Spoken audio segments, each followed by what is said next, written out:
Tarehe 27 Septemba 2025 imeingia katika historia kwa Wanakiskulu, hususan umoja wa vijana, kwa kutembelewa na mwenyekiti wa umoja wa vijana mkoa Bi Nasra.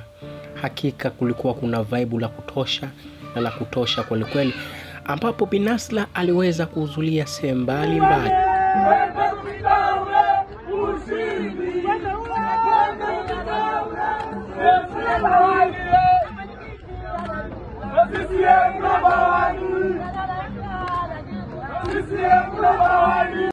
Na hii imeendelea kuonyesha ni jinsi gani Chama cha Mapinduzi ndani ya kata ya Kiskulu kimekuwa kikiaminiwa na kitaendelea kuaminiwa jana, leo pamoja na kesho, kwani kila alipopita Bi Nasra, sherehe, shangwe, miluzi, vigelegele vilitawala.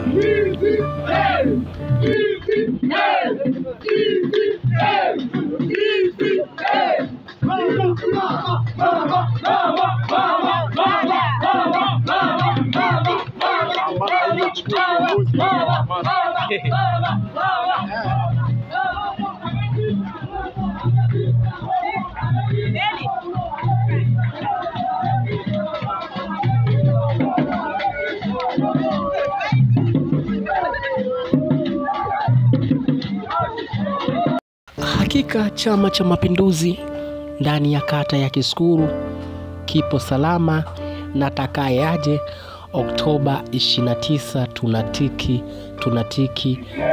tena.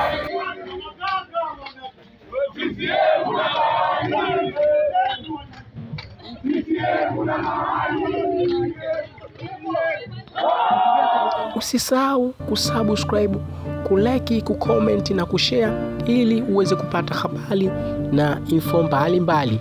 Ni mimi Kilungi 7.